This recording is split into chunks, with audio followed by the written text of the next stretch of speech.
Mina olen kuuma kohvi omale ette võtnud Hiiumaal. Oleme tulnud külla surfikülasse või surfi sellisesse asulasse, kuhu on teretulnud ka mittesurfarid.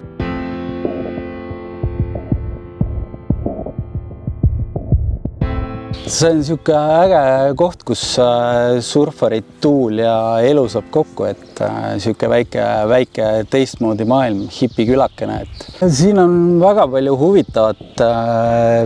Me tegeleme surfiprogrammiga, meil on välikohvik, väike selline suveresto ja siis meil on veel lisaks glamping majutus klientidele, et pakume toitlustust. Nad saavad siin ennast välja puhata, et teadagi Hiiumaal on väga hea, rahulik ja mõnus vibe, et parim puhkus on just siin. Meil enamus kliente ongi sellised, kes nagu ei ole selle surfiga varasemalt kokku puutunud, aga ja siis me rõõmsalt tutvustame neile seda ala.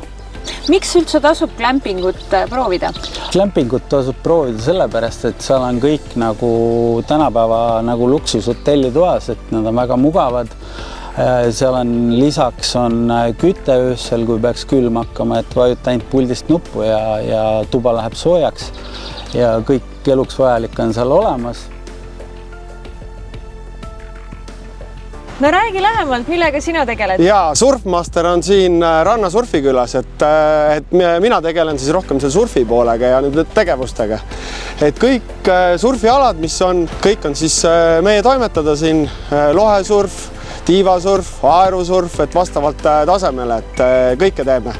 Nii et siin käivad nagu profid, aga saab tulla ka täiesti algajana proovima? Jaa, pigem täitsa algajad või siis edasi jõudnud ja samamoodi profid on oodatud siia. Teeme surfilaagreid lastele, noortele, täiskasvanutele, et erinevas formaadis. Isa ja lapslaager näiteks, perede surfilaager, suvepäev on näiteks firmadele, tiimiüritused, et kõik erinevad üritused. Ja siin on hea surfiilm 2. Jaa, siin on kogu aeg. Surfikülas on kogu aeg, on tuul nagu näete. Ja ilm on tellitud, et kuna me oleme siin lõunakaldal, siis selles mõttes ilm on kogu aeg soe, soojad tuuled, vesi on soe, laht on madal, kive ei ole, et ideaalsed tingimused.